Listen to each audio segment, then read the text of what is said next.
episode of Unhinged and Immoral. Today we have another special Patreon sidebar with none other than Alexus, aka LexTalkTooMuch, aka the spawn of the five.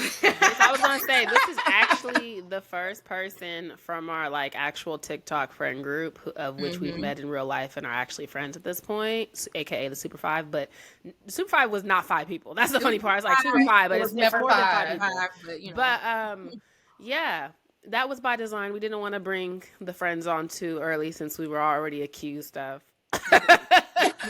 being a clique. So we had to start. We're gonna spread them out. Okay. Yeah. Alexus obviously had to be the first one because she talks the most. Yeah. And she was also literally in the group chat so when are we doing this? that was the other part. I was like, there are things that need to be said. Yeah. We have to get to say. So before we even started recording, there's a lot going on TikTok right now. I have only been kept in the loop really by your videos and really your comments because I don't know if you be Jamila, if you be seeing Alexus in the comments. That's always my favorite. Honestly, my favorite, because there's a few people I follow that I consider to be habitual commenters, and Alexus is one of them. So one of my games that I play with myself is, I wonder if Alexus commented under this video. And it's not a matter of if Alexus commented. If you saw it, if she did, it's like Alexus hasn't seen this video yet. Yeah. If she hasn't seen it yet, I'm seeing it first. So I'm going to come back and see if... The comments is where TikTok really gets fun. Yeah. I feel like partially because I didn't start on TikTok as a creator, that I never fell out of I just started as watching. I probably downloaded TikTok during COVID. Okay. I didn't start posting until 2022. Okay, so you had a good... Don't you hate that we can't pin comments anymore? I really miss that feature. That's the worst. I don't know why they won't bring it back. I don't know either. That was the best feature they ever took away. I don't know why and they're bringing shit back. It's bring back the pinned comments. Yeah. But I feel like the only reason I started making content was because I had too many viral comments. Okay. After a point, 100,000 likes on a comment, bitch, let me just post. Okay, that could have been... Let me post my own video. Yeah. No, that makes sense. My cousin Dej, the one who used to live with me, is also she's a viral commenter on every platform, but she doesn't want the headache of being a creator. Because when I used to try to put her on camera, she used to never want to actually be on camera. She just want to be a voice. But her mind, commenters are the real comedians.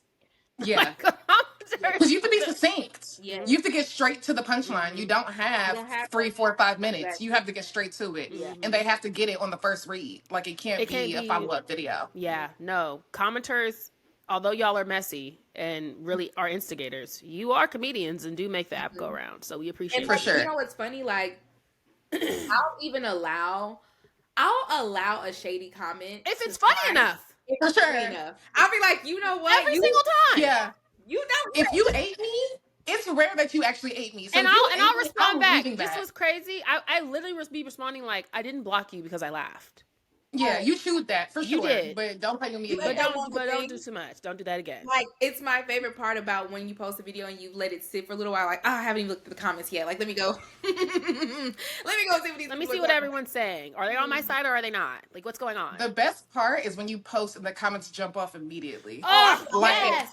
Yes. I'm yes. It's first of all, it's going to be a banger, but second of all, we're finna have some fun. I know I'm finna laugh. We're about to, we're on the same page. Good. 10 minutes? Got it. We're going up. We're going up.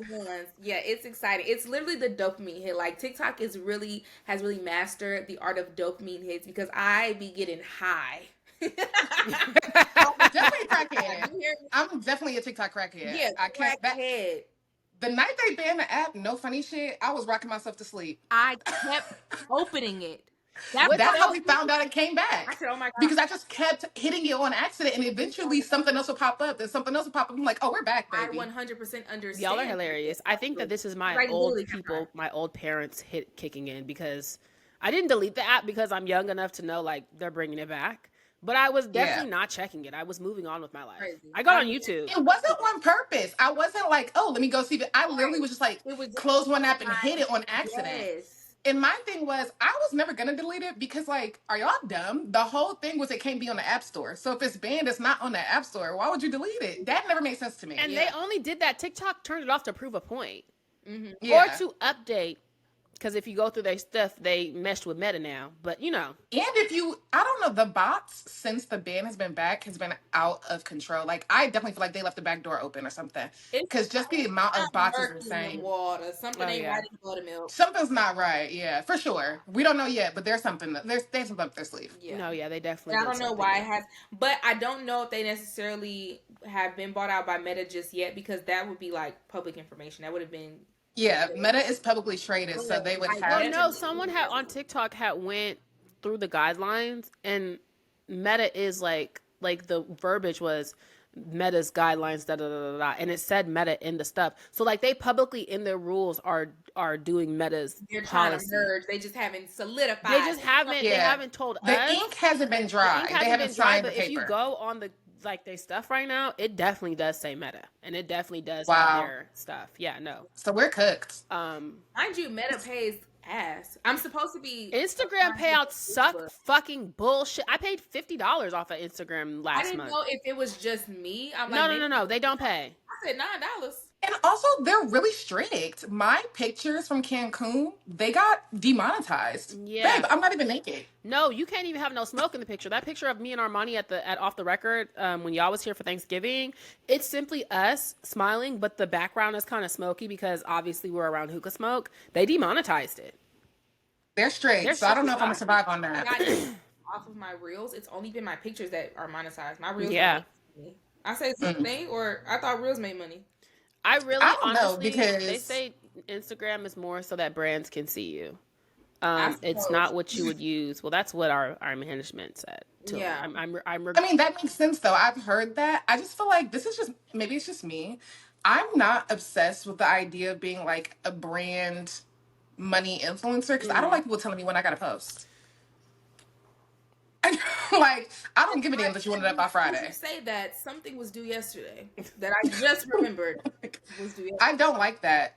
So I'd rather just keep going to work until I get over that. It's definitely, I think it'll be because you also work your 9 to 5. I think that also makes it a little bit more annoying to you. But I know for me now, since I'm doing content creation full time, it's not as annoying and frustrating, because I feel like it was. When I was still working, I honestly feel like it was impossible. I was like, I don't want to do this shit when I get home. So it was like different. I was just like, oh my gosh, I can't. And I couldn't even keep up.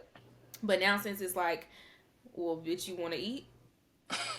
I was going to say, I still have, the spa. So I'm still halfway, like technically full time, but not. Like I have to do stuff for my other job. So I definitely have the feeling of like, I'm gonna do this first. So and then this is my last year working full time though, for sure. I'm studying to get my real estate license. I should be I should be licensed by July, and then I want my last bit of holiday money. So I'm gonna work through the holiday. Say, honestly, if the block wasn't so hot at this point, I wouldn't work at like Nordstrom or anything. But if I could have stayed working at Nordstrom until the point that I'm at now, I would have. Because it's a low pressure job. It's like, I'm up all job. Like, but work does not come home with me. Like, it doesn't, and it never did. And that was really like, not to sound like this, but COVID literally fucked my life plan up. Now, whether that was good or bad, I think it's good. But like, I was gonna be a naughty girl. Like, I was gonna do the management, and I was gonna do the whole shit. I was gonna, because I was like, I'm in school, and Nordstrom is one of them companies that like promotes from within. So it's like, if they see that you're going to school, they're gonna be like, okay, like you're up next for this, da da da. So I was just all ready, and then on top of that, I am such a I've always just had this feeling that either I was gonna be in the position I am now, or a man was going to be taking care of me. But nonetheless, there was never in between for me. That's still my plan. Like, no, ask Jamila. Ask Jamila. I used to be like, I knew I was going to be known. I just thought I was going to be a rapper baby mom. I really did. Like, because the plan originally. Yeah. No, seriously. I never thought that I would be working. Wait, we full can't time. hear you. You got because I know you don't have your mic. You leaning back. We can't hear you. Can you hear me? I said you might as well join WAGs. Yeah, for me it was like I've never had the thought, and I was almost there, and then I said, "This actually sucks." You bitches are being dragged through the mud. Actually, no, I'm good on that. Yeah, but they were also like so gooder.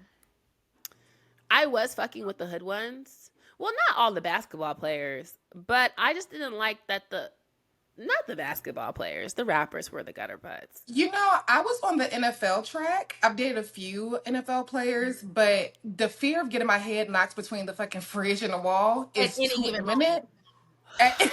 It's too imminent with them, so I had to definitely dip. It'll be on a random Tuesday 20 years later. Whoa! What that CTE? You don't know. What are you doing here? So I had to definitely back up out of there, and he got injured and getting to being out the league anyway. So it was a perfect. It was a perfect or something. I was talking to someone out here, like when we very first moved, and he was like in a transitional point, but he was like one of the smart ones. He had bought up like real estate and stuff like while he was in the league, and then he was transitioning into being like a real estate money building man in the process. And I was always thinking, like, I remember I told him, I was like, you're smart. Like, why? Like, not to sound like this, like, capitalism is king, but being a landlord and owning property and having an apartment complex is, like, a very easy way to get, like, residual and, like, steady income. So it's really shocking that a lot of y'all don't go and buy a couple houses and rent them out. Like, so excited to get that money, and it's so crazy because it's like we watch so many times. It's like every single time the same thing. They never think it's going to be them. That's really what it comes down to. It's that ego. It's that ego. It's not that long. It's not. Not only what y'all are trying to do. I like mind you, again, the part of the reason, because by the time I had met him, I was moving to Texas. So I was about 25, and I had already done like the dating the league niggas and all that shit. And I had already seen how they run through money. And part of the reason I was talking to him was because I was like, no, I can tell like you got some good sense, because you came out here, you bought a regular, like you bought a house like a regular house. You don't have no fucking mansion. You drive a regular car. So yeah, your couple mil is going to stretch, and then you're doing shit to like add on to it. You're not running through, because not to sound like with a lifestyle, $1 million can be a very little bit amount of money. And it's not like they're pocketing that money on their own. They have to pay their agents. They have to pay their managers. It's the same thing with with rappers and stuff like that. Like the money does not just go to you. You still have a whole team. Yeah. So if you just blowing through cash, that cash will be blown. Child, and especially fuck them. I'm looking at me and Jamila. Fuck them on a smaller. No, I'm serious. On a smaller scale, like at this point, we got a team. We got to pay people. Like, there's no way. I can't imagine the influencers. You get what I'm saying? I was like, oh, well, our brand is going to be working regular 9 to 5 bitches for a little second here, because the money we make, we're putting it back into us and into elevating our brand and everything. But people got to get paid. It's still, and you know what? That's why I made that video, because y'all saw the girl who was talking about the pharmacy school. Yes, that dummy.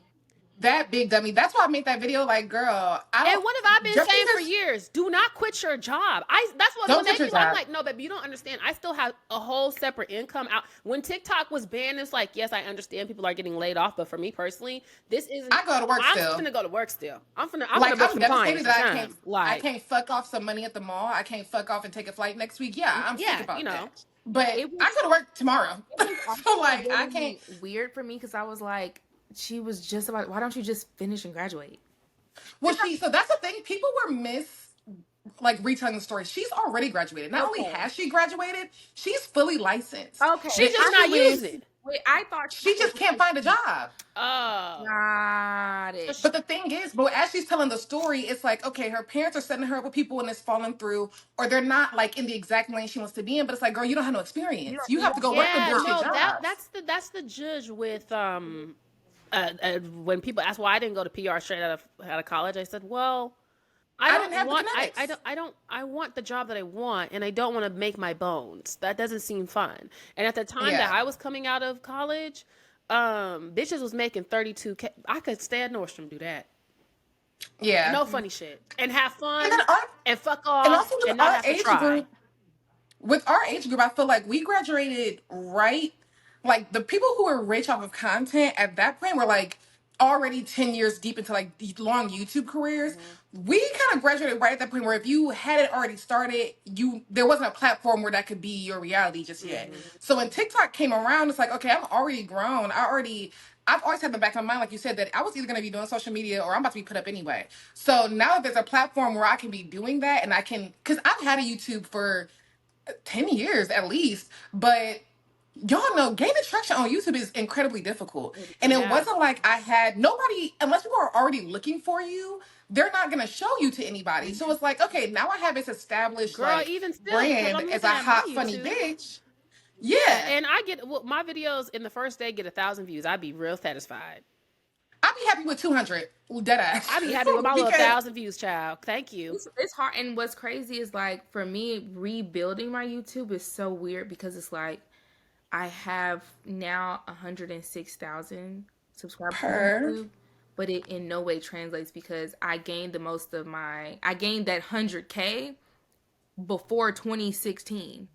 So it's dead accounts. It's like those, I don't even know if those people really exist. Hold on, y'all. I think my dog choking. Hold on. But yeah, like we were saying, like you grew your account so early that now it's like dead accounts. The number is there, but there's no engagement.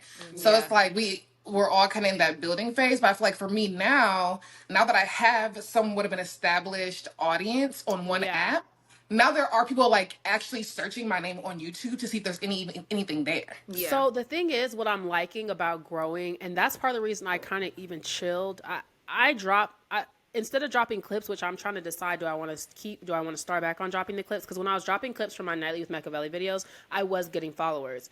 But I'm really enjoying kind of organically growing a YouTube following versus just trying to drive my TikTok traffic, because it's like the comments are a different vibe. It's people who definitely know who I am, but it's like you can tell maybe YouTube is more their forum that they engage in. So like, no, I've seen you on TikTok, you're so funny, but like, oh my god, I love you on YouTube too. And it's like it's like the club and I almost say it's the club and church because we get ratchet on YouTube too. That's where I be doing all like my reality TV reviews and shit. But I really I'm like, okay, I kind of want to see if I could do this. If I could do it again, you know, I grew it on TikTok. If I could do it again, you know. I feel like for me, my YouTube is not even remotely similar to what I be doing on TikTok. So that's the thing.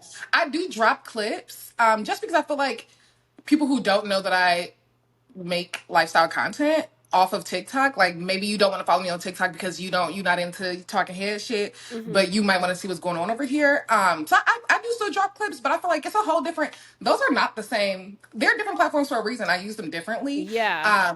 And we talk about it all the time. Like I am truly a long form content girl. I can literally talk for 3 hours straight. I think that you should get more. I think that you should do both. Like you should do story times. That's how I initially started my YouTube channel, doing story times. Same. And you would be surprised. I think I'm going to get back into it because they were literally in my comments like going through my what is this? So they were watching shit from when I was dating rappers and I was making videos about it. And they're like, yo, this is nuts. Like you used to literally like, oh, you know how to do YouTube. It's like, it just it's a lot of work. My first 10 or so videos are story time. So like and they had great views. Like those views are the views that were there when I first posted them. And then I started making weight loss content, and now I just kind of do like vlogs and stuff, mainly because I am lazy. But the talking stuff, the story times, it does well. It's just like I like my YouTube being like more of me. And then I feel like my TikTok is the behind the scenes. Yeah. That makes sense. And Instagram is the mix. Instagram is the mix. Instagram is definitely the highlight reel. Right. For sure. I definitely feel like I've gotten to the point now where I definitely have my, what is the word? I have my routine, if that makes sense. Like my posting routine. Like it doesn't feel like, because I neglected Instagram for a very long time. Because I just felt like it was not a good platform, to be honest, for content creation. So I just felt like it was just gonna, Instagram just might have to be my personal page. Because even when I would post every now and then I would post like a viral TikTok on my Instagram, it would do very well on Instagram, but it would never drive followers. And then I realized, okay, so something is not adding up. So literally at the top of this year, I was like, I'm going to be very intentional on driving traffic to my Instagram. And I kind of just more so focused on pulling the really popular videos that I had from TikTok, more so my skits, because I had to think to myself, Instagram is Facebook, and if it's Facebook, then it's millennial, and millennials laugh. And that was just like that was literally my formula. I just posted all of my old shit, and I just kept posting it habitually, and then that was literally what allowed my following to grow. And now, because it's already grown to such a high amount, anytime that I post one of my reels, it's gaining more and more traction. It's allowing me to continuously grow. It's like you kind of have to go through a threshold almost. It was like that 10K threshold for real for Instagram. And then it was allowing me to really kind of explode. And honestly, the same kind of happened on Twitter, but weirdly, I don't know what happened. I felt like Twitter happened over goddamn night. Twitter did happen overnight because it's like for so long, I definitely treated my Twitter as like I'm here talking shit as myself. Yeah, like and these are just my people that I know. Like everyone that I had on Twitter originally were literally people I had interacted with in real life, and a few of my like social media friends that I developed over time. Now I literally don't know. I genuinely don't know when or how this happened. But I have 21,000 followers on Twitter, and damn near everything that I post be going up. I'm like, please stop. I just wanted to say something. Can't even say anything. And now, when I started getting followed, that's why it's like even being like that, you'll say something and they'll go left, but it's just so crazy because it's like, damn, I'm thinking about everything I put on Twitter because as a forum, out of all of the forums, Twitter is a cesspool. Jamila engages so much more with people. I don't even do that. I say what I got to say and mute and go on to get the fuck. I'm just so I don't want to go back and forth with y'all. I don't have no interest in that. I don't even have Twitter. Like, I have an account, but I haven't posted on Twitter actively in like 6 years. Like, I've been stopped fucking with Twitter. But even like with Instagram, I still somewhat, up until the TikTok Armageddon happened, I was still very much using my Instagram as like my personal page. Like I was posting for my friends from college. So now it's like, damn, there's way too many people on here that I don't know. How many followers did you get from? Because I feel like that was such a big jump for everybody. Like I was like, oh, that was for real. Because we thought we were gonna lose TikTok and people didn't want to lose their followers. Like I will say personally, for me, that 24 or 48 hour period, no cap, I got like. I got 30,000 followers on Instagram. I got 5. But also don't even be posting on Instagram. I got 5 on Instagram. My YouTube was like another 3.5 in that same day. And it's just like, damn, like, okay, now I gotta actually post. I was like, oh, fine. It's crazy because all this time we've been trying to like get people to convert over to different platforms and they'd be like, no. All you had to do was think you were gonna lose us. So you did want to. You just didn't feel like it. But now, since the gun was to your head, bitch. You were like, oh, man, let me go got it. Because 30,000 followers in one fucking day is crazy. It's crazy. Granted, I only started posting on TikTok to drive people to my YouTube. Like, I was only posting clips from YouTube. And then I just started posting in real time. And then I just started, it took off its own life. Speaking so I just of clips focused on YouTube, that. I tell this story all the time. And I was like, I'm going to tell this story in public on the Patreon.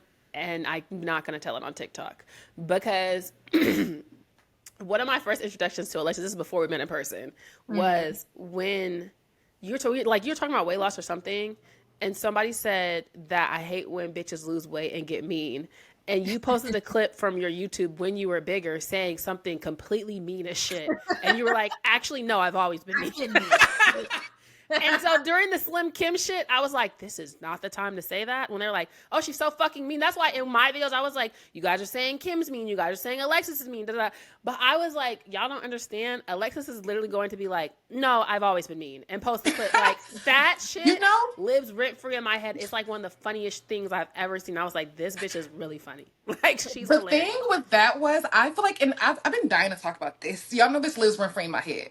This whole Slim Kim shit. Yes. I feel like, what? It's your villain arc, for sure. It is, because we've seen everyone be so fatphobic, like, how many times since then? But they booed us. And we weren't even being mean. We were just literally saying, y'all are nicer to thin people. That's what we said. And you have proved it in real time how many times over. That baby in that what's her name? Dank DeMoss. They didn't call that bitch an 18-wheeler. But me saying love yourself was too much. Are y'all crazy? Oh, y'all are playing. But my thing with that was, I realized in real time, what was happening. I was just like, okay, because the comments that I was getting were people, I was realizing that I was no longer perceived like, people were calling me fat still just to call me fat, but they were perceiving me as somebody who was smaller and got fat. They were not realizing that I was way bigger than this and got small. I feel like that's came across as bullying. I having made weight loss content, and I was, during this point in time, I was talking to my friends about this. I was talking about, like, I'm so far removed from it. I lost weight, like, at 18, 19. There are people who know me who don't even know me as Big Mecca. There are people who, like, when I say certain shit or I have an experience, there are people who don't even, like, relate to that. That has truly become, like, some back home Sacramento shit. Like, if you know, you know. Or if I drop a throwback. And then when I start dropping throwbacks, now the comments are like, oh my God, what the fuck? But then it's like, yeah, I don't, like, even during that point in time, people are like, you're not even big, da da da. And I started dropping throwbacks. And then I was dropping the throwbacks of when I was bigger, and then I got extremely, extremely small. I was like, no, I've experienced all three. I literally know what I'm talking about. Here are my receipts. And that was my thing, is that, like, when I look at myself, that's when I realized, I'm like, oh no, you guys are perceiving me as somebody that I'm just not. And so you're saying that I'm bullying you because you think I have been small, and I've never been smaller than this. This is the smallest I've ever been in my whole life. Yeah. So it's like you're perceiving me as something else, and so the comments are, what I'm saying is coming off as totally different. But the thing is, how you still call me a fat bitch, but you're perceiving me as somebody who's skinny and bullying you? How is it both? It can't be both. But what's also crazy was them being like, you're not even thin. I said, well, I started the video with, I know I'm not thin. I'm in the middle now. But I was actually just at home in California a month before this and was like, yeah, I forgot I'm a big fat ass bitch out here again. So, like, hello? I'm not getting no niggas. Like, immensely different. I was like, I'm telling you, I just experienced it in real time. Like, I'm aware I'm not thin. And that's what I'm saying. I'm not being perceived as big, but I'm also not thin. And I can still tell a difference in the treatment. Yeah. So that should tell me something. And it's like, I was trying to tell people, like, I live in the South. Most times, I'm the smallest person in the room. Most people is big out here. And so I made jokes about that, the Southern scale. So I'm just like, y'all are trying to tell me something as if I don't watch y'all treat people like shit. And then sometimes when I'm in the, because I'm a club girl still, and it's BBL down out here too. So yeah, I still get treated like a big fat bitch around them too. So it's like, you're trying to tell me something that you trying to lie to yourself. At the end of the day, this is all about how you feel in here, because I don't feel a way about that anymore, because I recognize that this is just the shit that we in. This is just what we're in. We're already in the system, nigga. We're already in the system. Listen, all we can do is figure, like, we talk about this on the podcast all the time, but there's just some shit that unfortunately I don't think we're going to dismantle in our lifetime. It's just for me personally. And fatphobia is one of them to me. It's one of them, unfortunately. Yeah. I'm more interested in how can Mecca live comfortably. As stated in the original video, being 120-some pounds, I was killing myself. I was not happy. I was being treated better when I stepped outside, but it was so much for me mentally to keep up. I'm so much more happier now. Like, I don't care if I'm in California getting like treated like a big fat ass bitch. I can eat what I want and go to the gym and know that I'm healthy. My body works. Like, it's cool. Like, it's literally cool. And I think that a lot of people haven't come to like that place or reconciled that. And that's what I was ultimately trying to say when I realized that because I do this thing and I just feel like either people recognize that it's happening or they don't, and that's when I realized that they don't get it. This is what's happening. Where I will like insert myself into a conversation, but at one point I am no longer talking to the masses. Like, I am turning around and talking to my audience, and so literally me with that Drew shit, I was like, I'm not talking to y'all no more. I'm not talking to y'all. At a certain point, I literally was like, hey, this is like this is me to y'all. If y'all are calling me fat as fuck, okay, this is me fat to fat saying you have free options in life as a fat person. You either come to terms with the fact that you are fat and this is the life it was calling me, and you find joy and peace in your life as to silence you. Okay? Or you stay fat and miserable, or you lose some weight. Those are the options. And I have to be honest, coming from a lady of a family of thicker women, being fat and miserable was not an option that was presented to me by the other fat women in my family. So I feel like my attitude on the situation of like, yeah, this is what it is, very much is a reflection of how I was raised. And even my reflection in the decisions I made. You're tired of it? Okay, I'll go lose the weight now. Go do something about it. But being fat and miserable, being fat and sad, all my aunties are big. My mom is big. They're like that, and they're fly. And I was always taught, you keep yourself put together, you keep yourself looking nice, like all that shit. So I think where y'all are even coming from, that doesn't resonate with me. So you being so mad at me, I'm also kind of confused because there's another component that's happening too that I've noticed is speak, you skinny bitch. May I speak? No, it is not even with just this conversation. It's with all the conversations that have some underlying marginalization or marginalized group, there's a lot of like performativeness happen. Yes. So that's what makes it funny to me on the outside looking in on these conversations, because I can always spot when somebody's being performative because it sounds fake and forced. You know what I'm saying? Like, oh, you cannot say that because this isn't in line with Fatphobia. And it's like, I'm looking at you talk to somebody who has real life experience. You don't know what you're talking about. I know for a fact that you're being performative. That's like me trying to school somebody who is gay about homophobia. Maybe I should shut my straight ass up sometimes. And that's what I was trying to say, is that, like, I realized the conversation went off the rail when people were suggesting books to me, and I'm like, hey, you know the book is about me, though. Like, books? The book is about me, I kept saying, I was like, when people were like, I don't agree, I said, this really happened to me. This is not something we can agree on. This literally happened. Like, this happened. I'm just telling. Exactly. I'm just repeating what happened. And just not up for discussion. Like, and I don't understand why that just has not resonated with some people yet. Like, sometimes sometimes these conversations are not opinion based.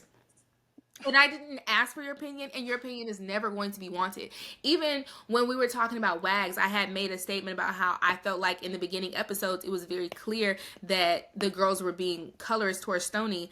Some girl commented and was like, actually, this isn't colorism. What this is that Chad usually cheats with women that looks like her, and that's why she's mad.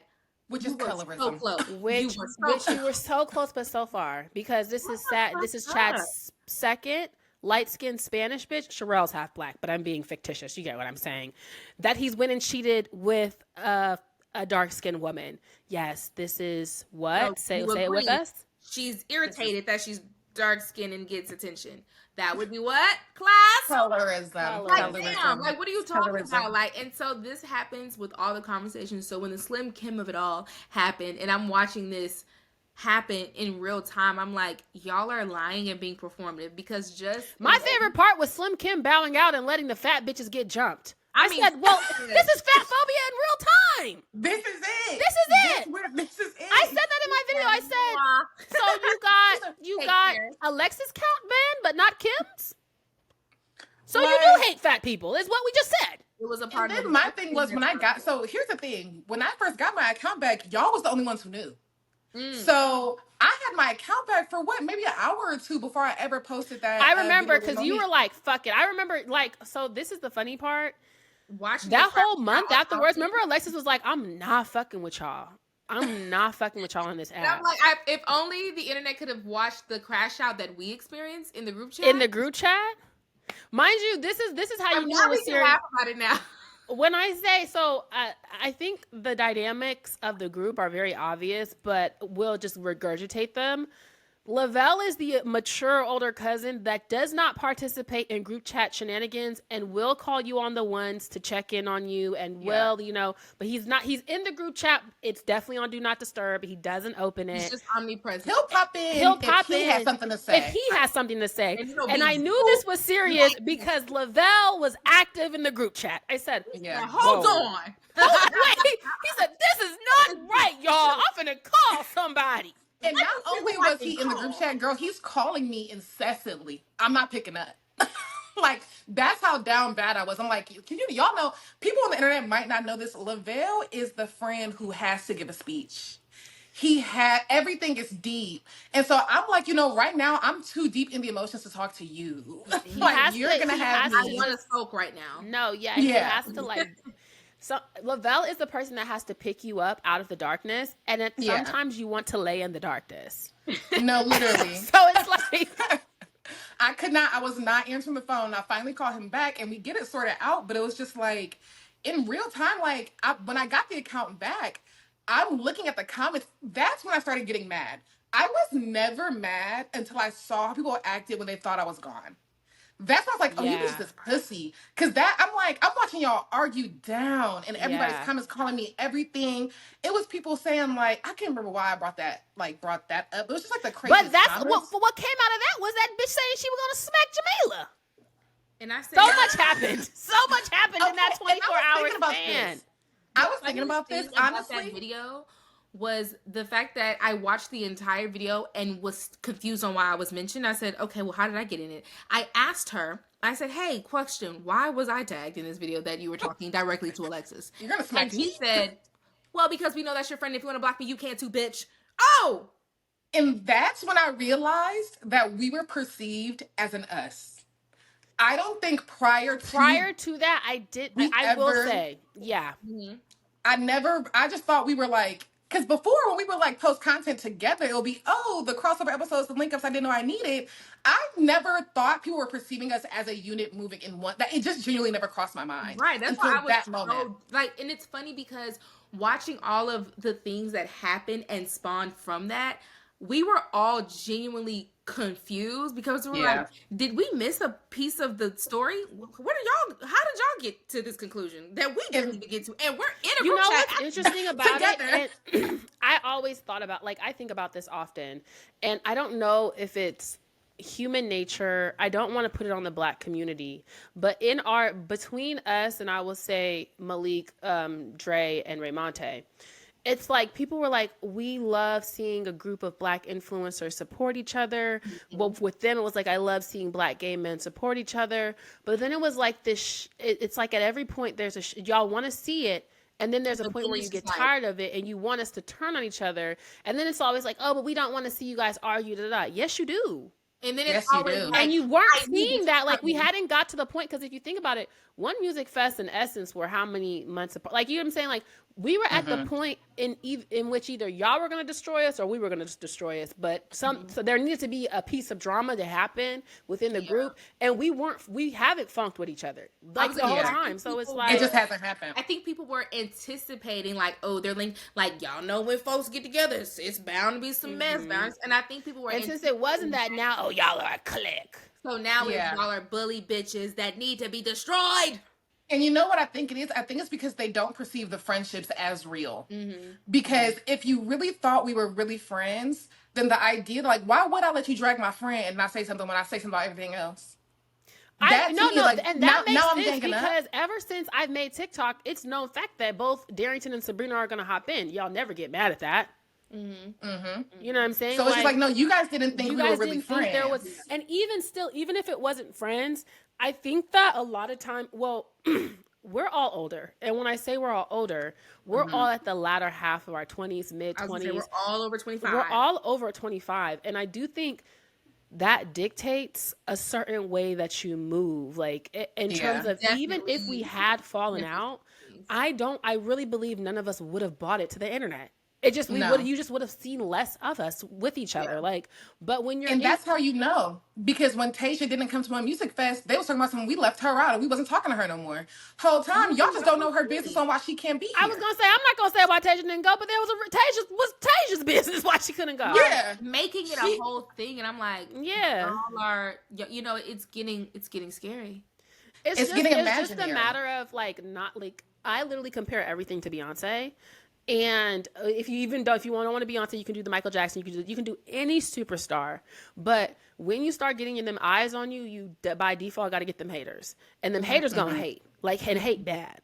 Like, you know how to be like, oh, I hate you for no reason. Yeah. Like being at the point where people were hating us for no reason. Although it was irritating, it was so like, okay, I'm here. Like, what did Nini? I've arrived. Like, okay, it was definitely a confirmation. It was confirmation. No, it was confirmation for sure. Because you guys have so much bigger platforms than I do. I'm like, so y'all see us all as the same thing. Y'all think I'm over there. This is a singular moving entity. Yeah. Like, I'm like, we sure are. It was just like, what's crazy is when Mecca had made the, like, Avenger poster, I genuinely thought everybody was gonna laugh. I thought it was so. No, what's crazy is they were laughing at first.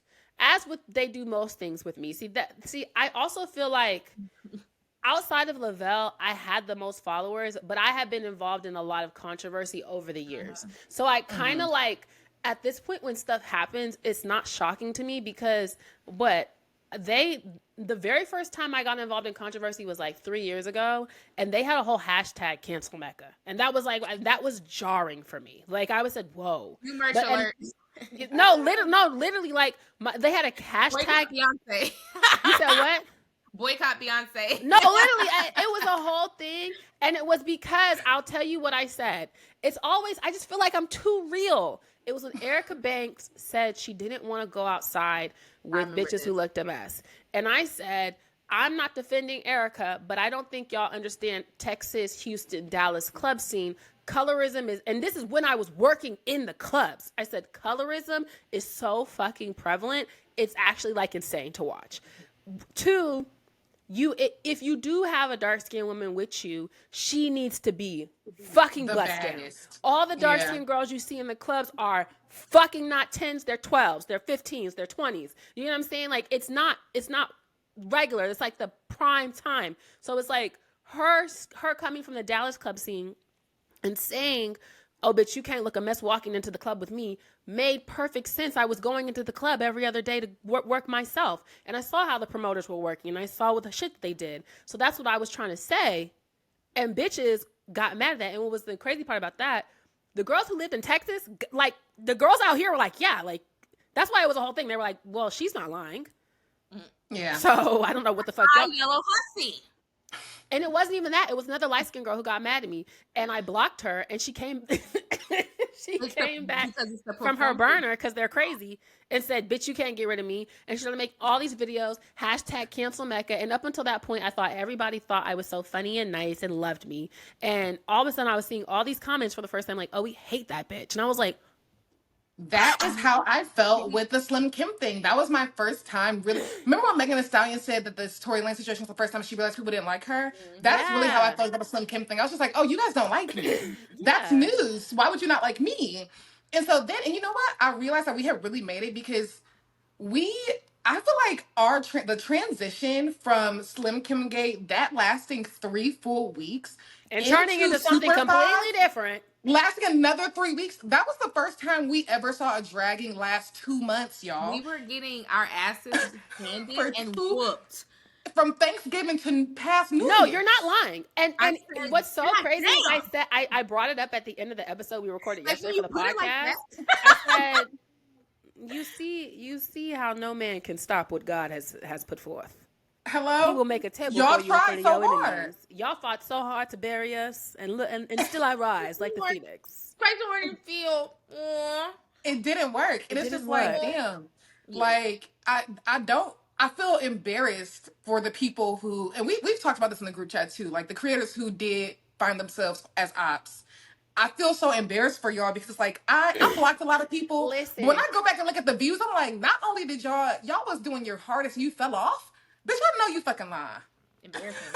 And what's also crazy is, obviously this Patreon started. We had Horace as our first episode because he inspired me because he was really transparent and said, like, I'm scared. I love Horace. He was so introspective and made me look at that situation so different. Like, he's just so deep. I love him really bad. Anyway, I want to take the opportunity to, like, I see where Jamila and I are going, and I really think there's a lot of Black talent on TikTok, and so often we are not recognized. And it's like, if we're going places, I want to see everyone win. You know, you winning does not stop me from winning. I got my own shit going on over here. And I really, people get too caught up in you think someone else's success is going to affect your success. And it's not like that. So I've been extending I have literally been the one reaching out privately in DMs, like, please, obviously not to you because we're in the group chat, but like, hey, would you like to come on? So everyone you've seen, I've reached out directly to. And I said this in the group chat to you. I said, folks who were popping their gums, though, you might know some people ain't got no invites, and you will notice, and you probably will notice, girl. I ain't got, and I don't think that's no tea, no shade. Just like what Alonzo Arnold just was talking about how Megan had blocked her after. Did you see that clip on Poor Minds? Mm-hmm. Okay, so basically, Alonzo and Megan were super cool. Alonzo was doing Meg's hair, and then during the whole situation, she felt like Kelsey was getting jumped, and Kelsey said something, and Alonzo commented like, yeah, Kelsey, stand up for yourself, and Megan unfollowed her. Yep. And she was literally saying, like, you know, that was the moment when I stopped commenting on the blogs because I realized people could see me, and like, I don't understand, like, how what I'm saying is affecting what they got going on. And as someone who has also realized that in real time and realized that some of these people I'm talking about do watch my content. They do see what the fuck is going on. I too have slowed up on commenting on shit. But on the same flip, being the Megan in the situation, why would I have you all up on my shit in my space? I'm not gonna do that. It'll never happen. It'll never happen. And even when I posted that first video on my burner, I literally said, like, if I saw you talking about me, the second it's your turn, I'm on your ass. And I have not announced when I'm doing it, but I have very much been doing that. I've been very much on the ass, dragging it bad. And I just feel like I'm an Aries. It's Aries season out here for real. It's gonna be Aries season, and I'm just unapologetically like, listen, I'm not the point. I have management now where I can drag people the way I want to, but I'm also, again, why the fuck would I have you in my space? Why would I miss the opportunity to get my lick back? And I just, you know what I will say? I wasn't surprised. Like I said, ever since the hashtag cancel Mecca, people coming out and being whatever against me hasn't surprised me. But I will say some of the vitriol from people who it's like, you watch their content, you like them, maybe we don't follow each other, but oh damn, you hate me? And that's when I realized it's jealousy. You are deeply envious and you can't even express it. Because it's like, even with all of us being successful in our own little way, I literally see, like, because I view y'all as real friends to me. When I see y'all win, I'm like, damn, that's another one for the gang. Everybody up. That's another one for the gang. Which is what you would think a lot of people would think. But unfortunately, a lot of people don't view things that way. A lot of people are very much in this scarcity mindset of like, it can only be me. And it's like, we're not white. I don't think like that. Like, I just don't. And I've never thought about competition. Even when I was like in the audition space, like I never thought of it as like, I'm not, like I have to fight you. It's just, if it's not my moment, it's not my moment. And my moment's gonna come. Because what's funny is a lot of people actually tried to start beef when y'all went to the Essence trip. They were on me and Devin hard, like, why y'all not at the Essence trip? They don't like you. I remember what's like, so crazy, and I feel like this was also the point before people realized that Jamila and I are friends in real life and have been since we were like 18. So I only remember that because Jamila was texting, why are they trying to start beef?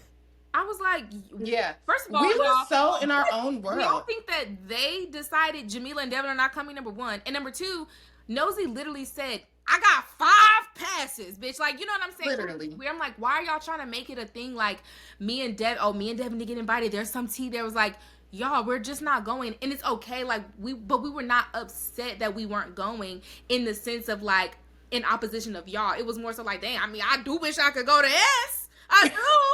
But I'm not mad at them because they're going. That just does not make sense to me.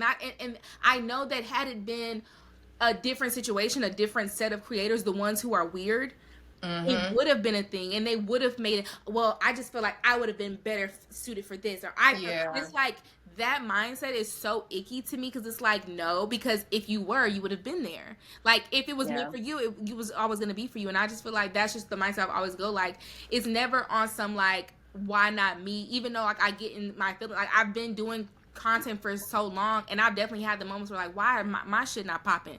But it's crazy because now present day, seeing how things are going, that's because this was my time. It's like, your time is gonna come if it's supposed to. Like, stop being a hater ass bitch. And at the time, I only had like 30,000 followers when Nosy invited me. I had next to no followers. I really think Nosy was going off of people she personally watched. So that was like, I thought she had a good mixture of, and she had a good mixture of type of content. And so like, even to Jamila's point about like, things will come in due time. People don't even know this. Nosy had reached out to me. I check our manager checks my email now because I don't check my email. Nosy had reached out to me. I almost didn't go to Essence, but because Alexus isn't a hater, she said, hey, Nosy reached out to me talking about she was trying to get to you and then trying to give me the spot. And and da-da-da. So I was like, oh my God. And I remember I texted you, I said, girl, you're so real. What the fuck? And at that point, that was the first time we had ever spoke. That was the first time we had spoken. But we had never spoke. Yeah. So I think it speaks to your point about, had it been a different group of people and it wouldn't have gone that way. The way that you're perceiving things is not real life, because even though we all might come off as drama on the internet, I do think that at least the Super Five as a unit individuals, very morally upright, ethical individuals who who are not shisty, who are not doing conniving shit in the background, which is not the same that you can say for other creators who y'all might perceive to be very nice, very da-da-da, very all the things, right? But it's always people who are very loud and straightforward. Y'all think we bad people. We the ones who the most we the most real. Like I always say that ain't right. I had to learn, like this is something I had to learn, is that like I always felt weirdly self-conscious about not being perceived as like a nice person until I realized a lot of people be performing their niceness so that they can be called a nice person. Oh, people who are perceived as nice a lot of times don't really be that nice. And that's why I say, like, no, I'm a kind person. I'm a kind. In here, I don't move out of malice at any point because I'm of the firm belief that the way what you do unto others as others do unto you. I treat people the way I don't tolerate things. I won't do things to people that I won't tolerate. I just don't move like that. I just was not raised like that. Yeah. So to me, there's no reason to ever be like out to get anybody. Because I really feel like, back to the trip though, I feel like that came together exactly how it was supposed to. Because if you think about it, like, we didn't even know who was going on the trip until she sent out the email. We didn't know either. We had to make our own group chat, and I think a lot of people think that there was more direction given than there actually was. That whole thing was self-produced. Literally, we got vibes there. You got were literally authentically genuine vibes. They were really, because she gave us so much, and I always pray. Let me just give Nosy her tens again, because I feel like so often when Black people do stuff, we are so quick to say fuck a Black business. It was a mess. It was da da da da da da. I'm gonna always give Stephanie her tens for that to have also been my first brand trip, but her first trip putting on. That shit was right. It was tight. The money was there. We weren't asked out. We had our passes. And it seemed like it was simply just her and maybe her assistant doing all of the things. And so I got to give her that, because I just, if it had went left, we would have been like, well, that was a hot ass mess, niggas. Yeah. No. And the Airbnb was nice. We were in the center. We could walk to mansion. Like, it was just it was so well done for it to be her first time. I can't wait. I know she was trying to do something again, but I can't wait to see, even if I'm not like going on the trip, I cannot wait to see where she's going to go, because the first joint, it hit. Was fire. It was fire. And even then, I feel like that moving into one music fest, all of us getting invited was a coincidence, and it still brought us all together. Yeah. So it's like everything played out exactly how it should have. And I genuinely feel like, because even when we were in New Orleans, it wasn't we were so in our own world. It wasn't until the end of the trip where we realized people was hating. Yeah, no, y'all made what was it? Aubrey said, I forgot what happened, but we was a day or two in before we realized what was going on. And then we all made a couple videos. I didn't even make a video about it, because I was like, girl, I don't give a fuck what they talk about. That'd be me. Like, it was like, it'll pass. That's the other thing. I think with being involved in so much like controversy, I just realized that sometimes that shit just... Yeah. Sometimes y'all just don't talk. I'm at that point now where it's like, girl, I don't care. Don't mention me in nothing. Don't tag me in nothing, baby, because That's why when they tried to bring me and Jamila up, it was simply just a joke. It was like, oh, you're not getting the reaction you want. I just don't have nothing to do with me. Y'all, and it's funny because when the things continued to happen along the way, and we kept having little spawns and here and there, I'm like, oh, y'all, I think y'all have me confused with someone else. I actually never, I truly in my heart of hearts don't give a fuck about At this. all. And like, I'm going to, like, in real life, I would laugh in your face because what are you talking about? And somebody had... It was under some video. This was more recent too. And they were like, oh, that's why I don't like Jamila. She's always talking about somebody. And I was like, no, I think you don't know who I am. I think you've never seen my content before, because you clearly don't know what you're talking about. I literally don't even do that. And I'm like, not even to like be messy and bring this topic up again, but like, I genuinely think that y'all have me confused with somebody else, because I don't make that kind of content. No, it's simply the fact that now your name is popping up all the time, and there's not necessarily something to attach to it, so people just hear it, which is good and bad, right? Which is good and bad. It's like, your name is always in the TikTok cycle. Now, what is it for? It doesn't even matter. Like, that's what I'm saying. You have to relate it back to the Beyonce. Like, if you remember before like now Beyonce's at the cusp, but right before she was at the cusp of superstardom, we had the Illuminati. We had the fake pregnancy with Blue Ivy. There was a point in time where Beyonce was always being mentioned in shit that was ridiculous. Yeah. And I literally, as a Beyonce historian, as I eloquently showed y'all for 7 minutes when all that shit was popping off, I remember each and every single time. So I relate our journey, my journey, directly to Giselle. I'd be like, okay, well, I'm at this point where y'all thought I was in the Illuminati, and okay, we're on Illuminati YouTube. We're on the fake 2009. We're at Single Ladies, just so you guys know. Right.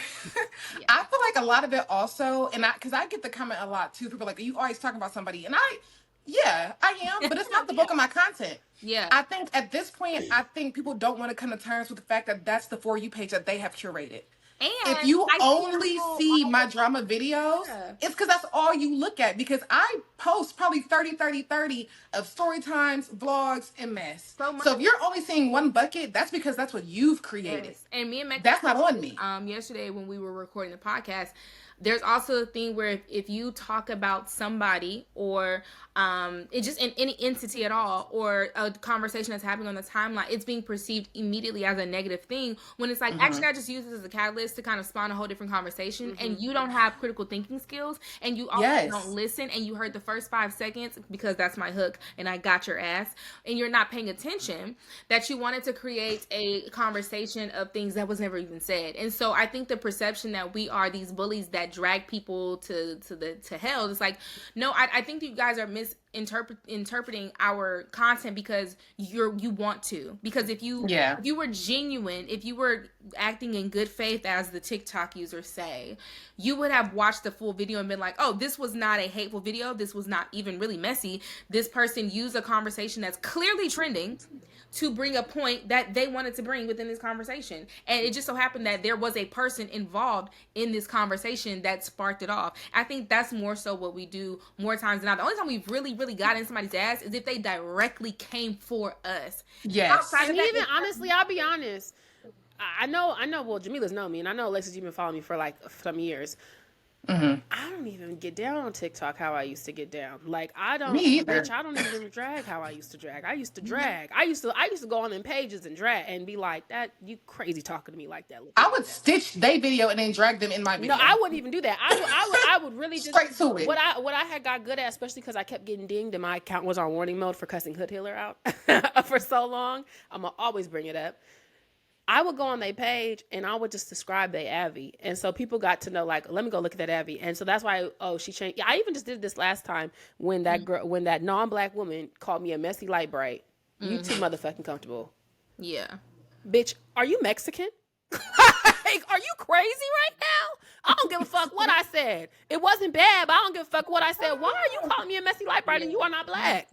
Like, y'all got to watch it. Y'all get comfortable. Girl. Like, I'm not the comfortable type of bitch, actually. Because I'm not, because you know what I will say? I always, that's why I stay in my black ass lane. I don't, I say a lot of shit. I don't talk about other races. I don't talk about their business like that. I might dibble and be like, ooh, I love what y'all doing over here. But y'all be, that ain't my motherfucking business. So for you to come over here using our slang, using our terms, what are you doing like, here? You know me, bitch, you got me fucked up. And actually, I will drag all y'all behind that. It's like, that'll never be allowed. That will never be allowed, actually. But you know what I think? The reason, I think our content performs well because we engage with the conversation the way we do. Yeah. And I'm like, and that's why I've been like, the last few times I've gone live, I've been saying it. And when I made that video about them calling that lady ugly, and I was like, listen, you guys, at some point, people are going to realize that you don't actually make content, that you don't actually have a delivery system, that you don't have a trend to the way you make content, and there's nothing identifiable about you but you being a hater. So you think that I'm being a hater, but whole time I'm hooking you in with the topic at hand, and I'm having my own conversation over here, and I'm taking it where I want to go. And that's why we're doing the numbers we're doing, and y'all are crying about being second 200s. If you would figure that out, you might be performing better. And let me tell you something that I've said for years. You can all the videos are up. If you have to resort to calling someone ugly, you do not know how to read. You do not know how to throw shade. You do not know how to parlay. Bitch, if you've been around the old church ladies, if you've been around a Betty White or Joan Rivers, the bitches who throw shade for real, calling someone ugly is lazy. It's not dragging the way y'all think it is. If you want it to drag, there are so many things you can say. Paint it up. You gotta dress up the ugly. You can't just say ugly. Make it make sense, especially what people don't understand is the best digs and reads are the ones that actually relate to the topic and that are digging into their insecurities that are not necessarily present. Can I bring up a read I did? This is way throwback. A man was in my comments talking shit, and in his profile picture, he was smiling and he was in army fatigues, but his teeth were fighting each other. And I simply responded, baby, you got that government insurance. You put your life on the line to get free health care, and you ain't got braces yet. You need to shut the fuck up talking to me. You see how I literally got him by the balls, and I didn't say nothing that wasn't true. I didn't disrespect him. I simply said the facts. You have sold your body to America, and you ain't even got no braces yet. That's crazy. You're not even getting the best you can out of it. Your priorities are not in order.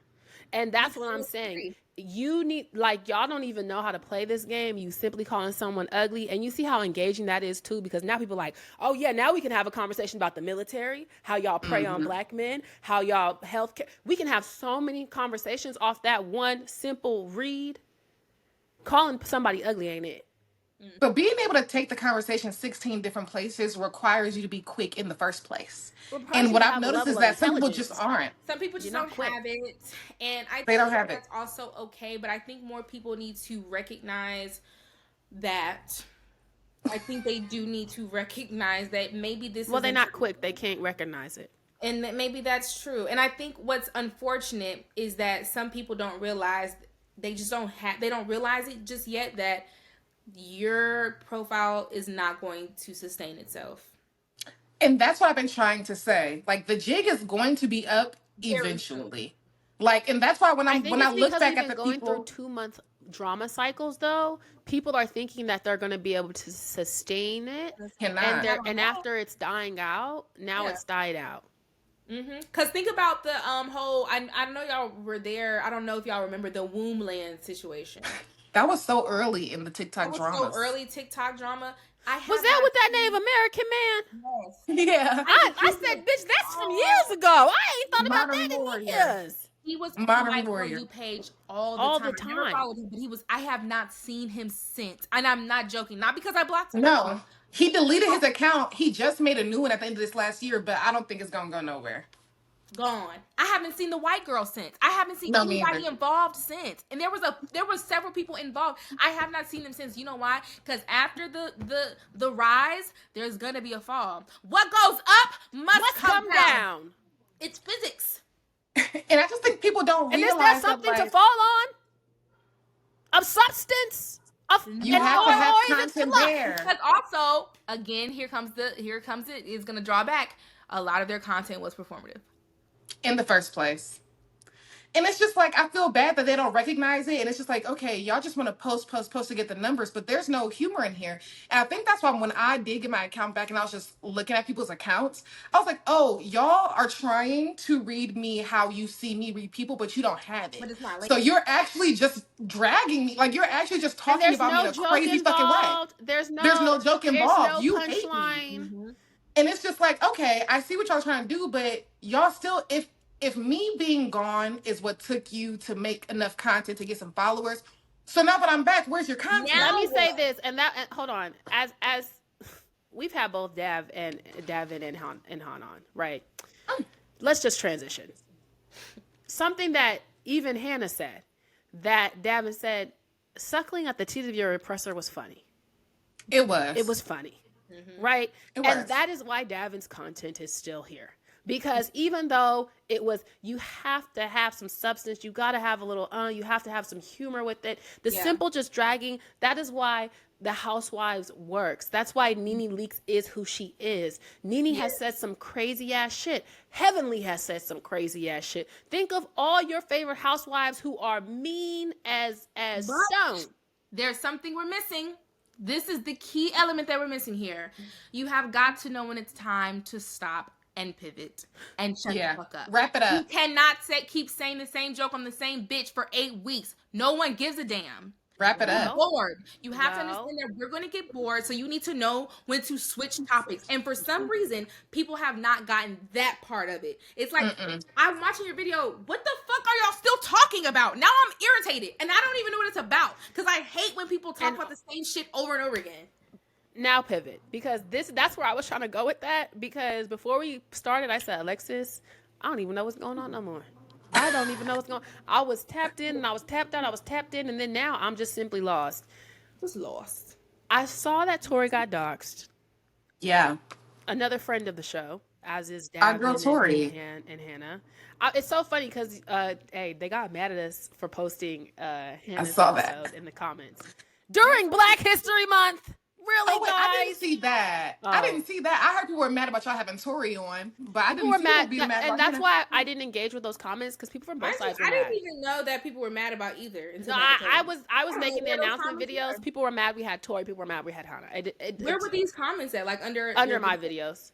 Yeah, but see, I've seen them in her comment section. They were in my comments. And I was just like, okay, well, so have no one? And also, my thing is, do y'all not want to hear somebody's side of the story when people who actually give a fuck about them? And why are really giving like an unbiased, like, I feel like the whole point, especially when we invite people on here, and this is another reason I have made it a point not to engage in TikTok drama at this point, because I do want to be able to invite you on, and if I do have questions, I would like to ask you the questions directly. I don't want to ask on here or in the comments or in the video.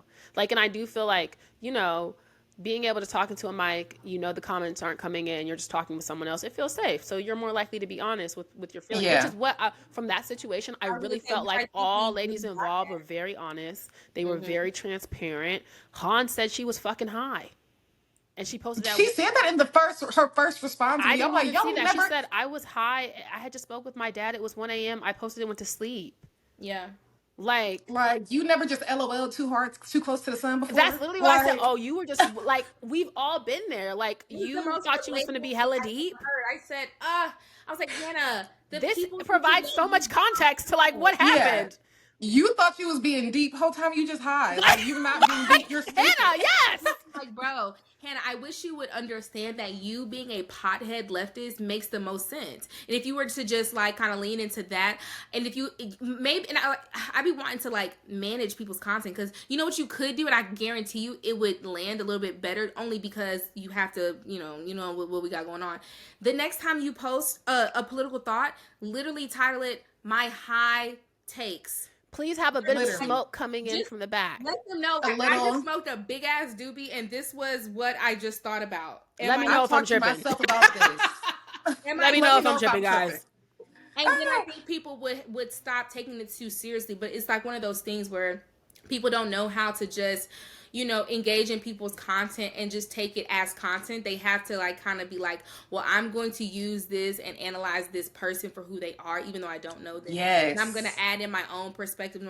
Because now the conversation has switched, and now everybody's accusing her of being a quadroon. Her daddy is black. She gave us her family tree.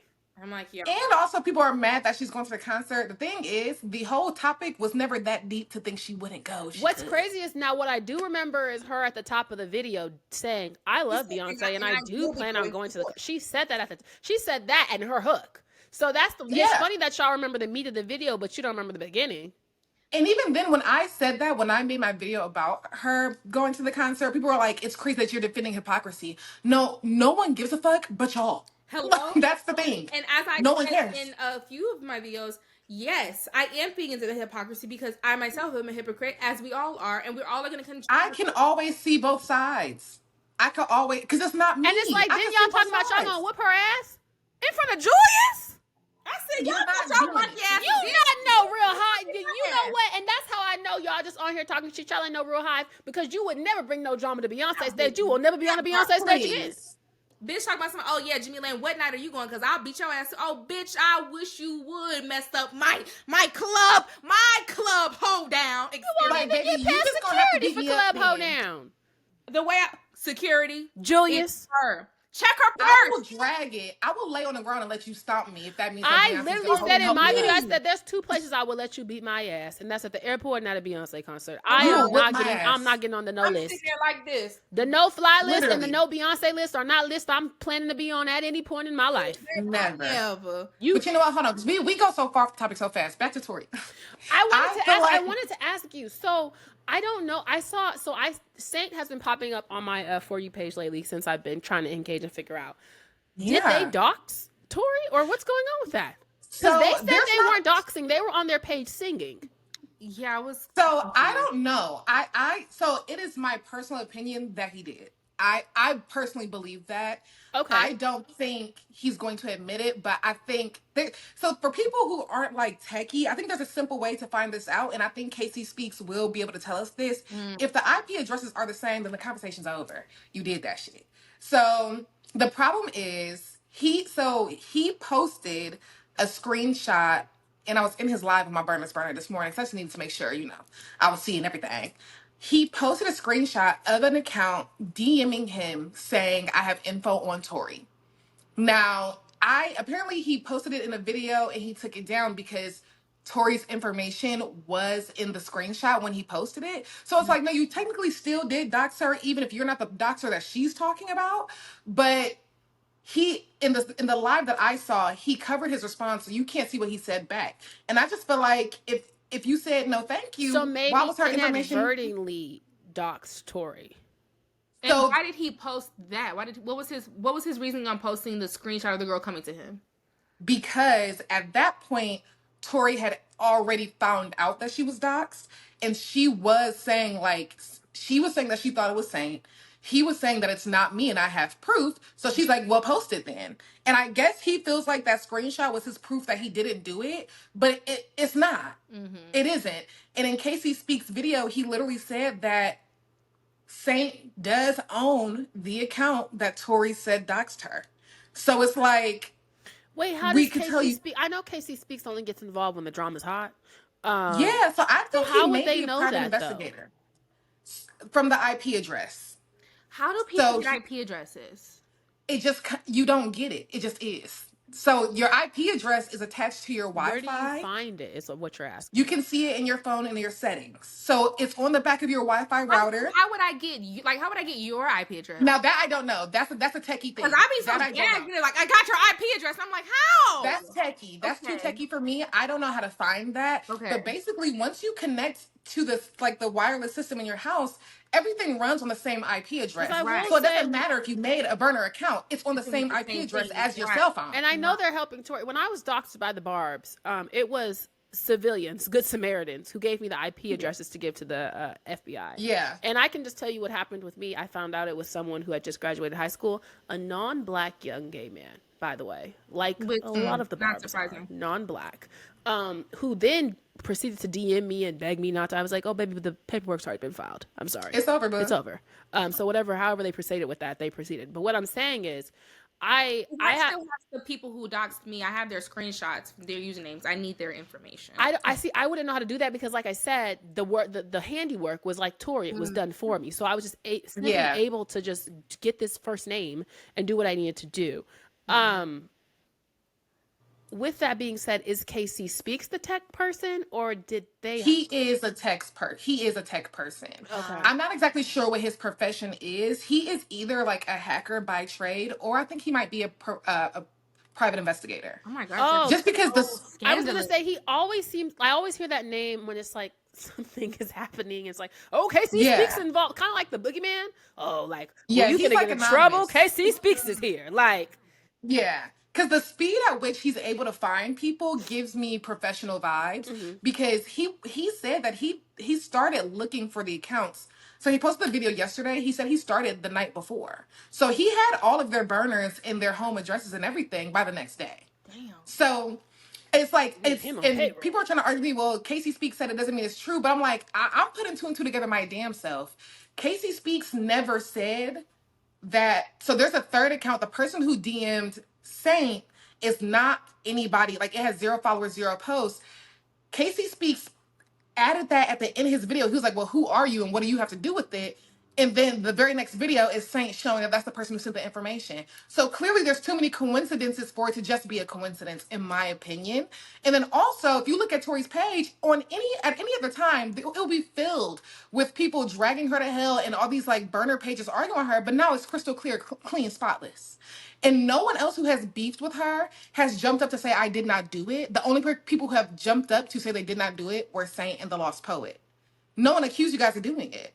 You volunteered it. So for me, just in my brain where I like to, tie all the pieces together, there's too many coincidences for me to say I don't think you did and that. And the Lost Poet is the person who was screaming, who Tori be doing the...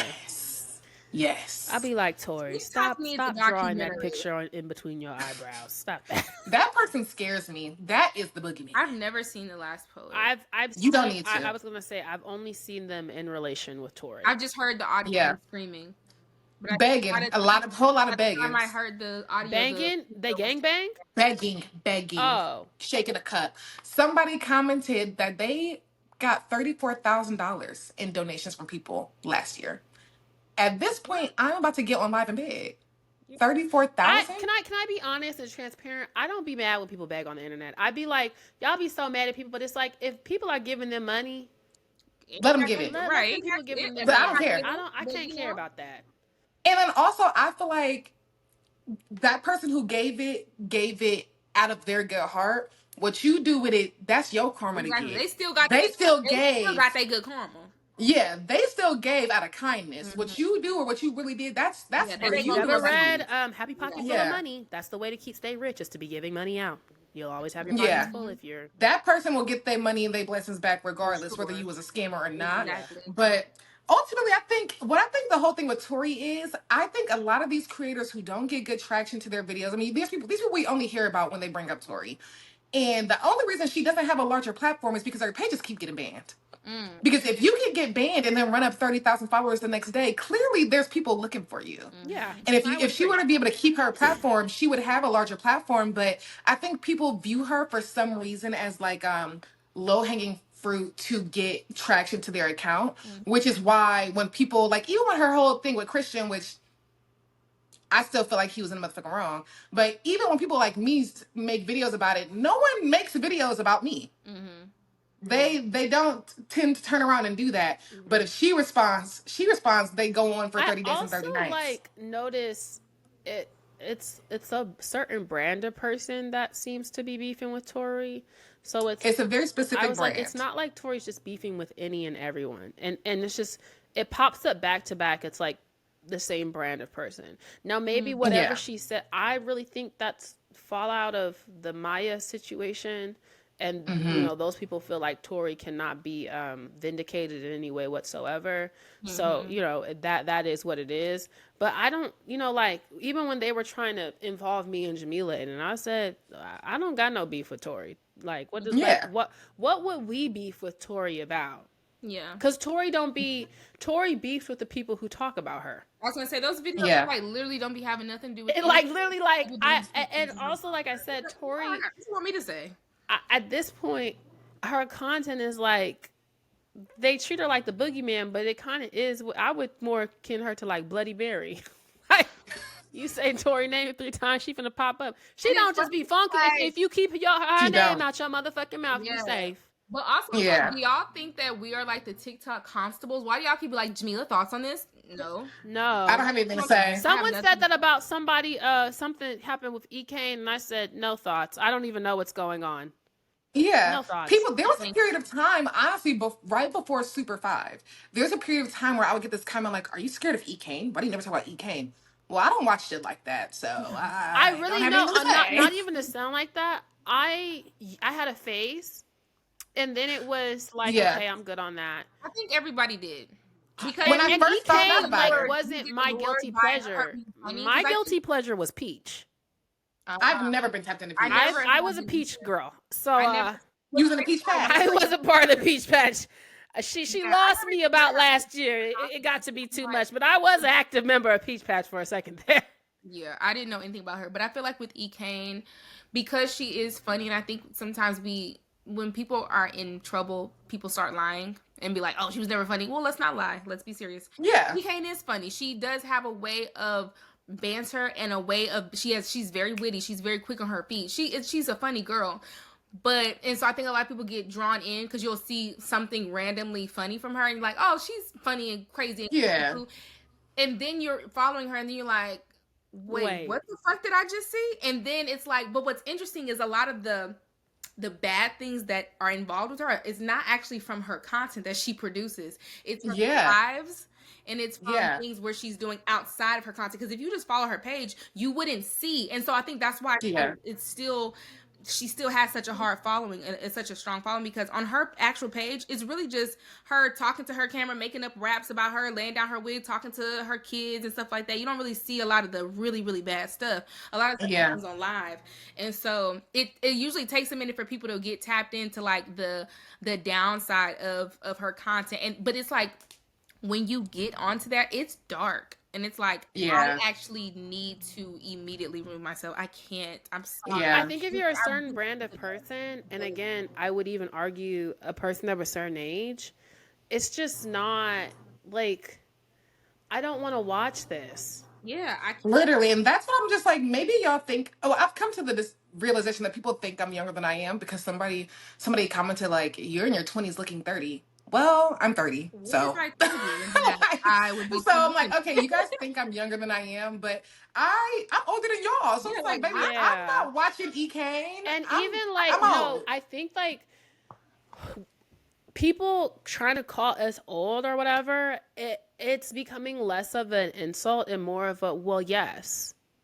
Like, obviously. And it's always some young bitch. It's always a bitch who's like 20, 21. Like, yeah, I know. I remember when 29 was old to me at 20. Yeah, you're right. Yeah. I'm an old, decrepit bitch. Like, I mean, what do you want me to say? Also, I like being old. I love being grown. I never try to like persuade y'all into think that I'm young because I'm not. I'm not. I was born 40. You would never. I was gonna say my parents were senior citizens when I was in high school. You guys telling me I act old is like, well, yes. Yeah, that tracks. That's. I was wholly offended when motherfucking Asian doll brought up parents. Your kids are gonna be in high school and you're in your 60s. Well, wait. Lindy and Fred. Wait, hold up. They called it straight. Wait a minute, goddammit. Goddammit. Do y'all watch my content? Did y'all not hear my lore when I said my first concert was the Temptations and I was thoroughly enjoying myself? Also, I feel like our references are old. What you know what's crazy? I referenced Angus Nixon because I was watching Beyond the Gates, and Angus Nixon is a lady who created All My Children and One Life to Live. Like, she's dead. She was born in like the 1920s. But someone was. We have a large like older lady following. And when I say older lady, I'm like 40 up. Like the aunties do fuck with us, and like one of them was in the comments like, "Yeah, I know you were raised by old people because how the fuck do you know who Angus Nixon is?" There's always a nod to like the grandma is the baby. Like you can like I'm just like you can't. There's no way you're watching our videos and you think that I'm young. Do you think my mom was 17 when she had me? There's no way you think that. That would make my mom an 80s baby. I don't get raised by 80s baby. 2009. You said what? My freshman year of high school was 2009. And I referenced that a lot. Somebody the other day was like, "Are you gonna go to your 10-year reunion?" Well, that was 2 years ago. So, yeah, I did.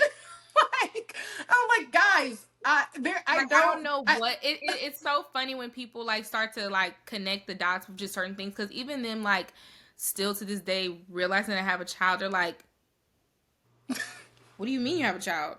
What do you mean? What do I mean? Like I'm damn near 30. Like that's not like a not a gag. And he's not even a baby. He's like a person. Like that's a kid.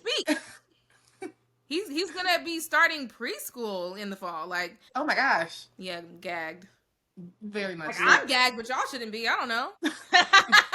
Like I don't think we even give young content creator, which is why it's so funny. Like I can immediately tell when someone is my age mate. We give youthful.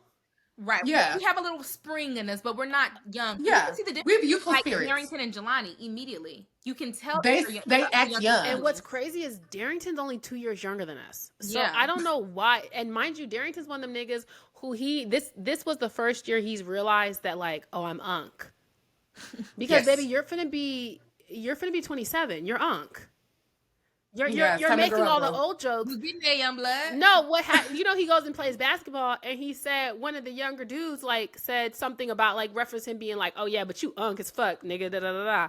And he mind you, the nigga's like 21, and he was like, wait, yeah, you ain't 21 no more, nigga. Yeah, baby, you're unk. Yeah. But mind you, it's funny because it's like watching him have like, niggas, they go through emotion so quick. Watching him have the existential crisis and then embrace being unk in like the matter of like 48 hours was like crazy. It was like, oh, okay, I'm unk. And Jelani's 23, so it's like you can really see, and it's not even like, but you can tell. You can just tell that the way that he says certain things. Like I really enjoy the Gen Zs. They're really funny. Like they have a certain snapper about them. I'm like, you kids, god damn it, I love y'all. See, and I was with Gen Alpha with Little Moms, and that's why the old jokes that don't sound real.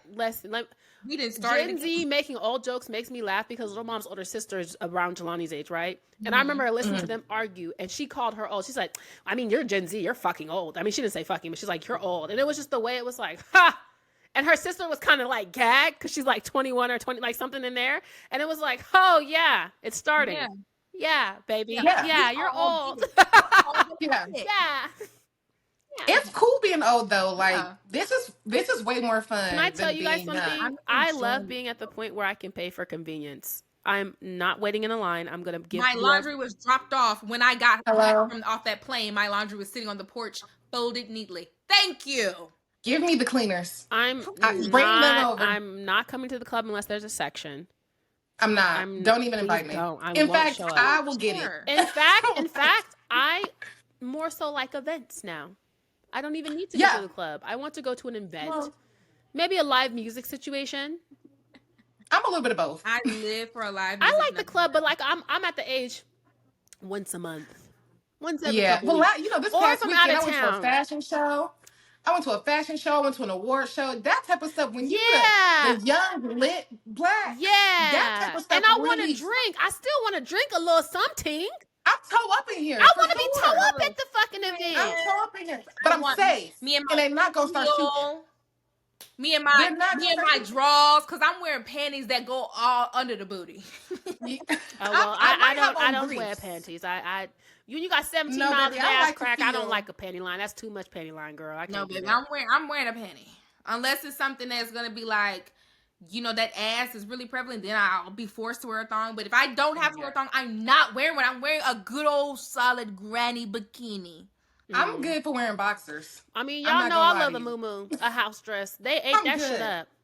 And the niggas be thinking the house dresses and the muumuus is sexy because they could just lift them up. So it's like, well, y'all young bitches don't even know what the hell going on. You would never know. Boys are, at the end of the day, as long as they can stick it in, they're good. They're good. We're doing all that for what?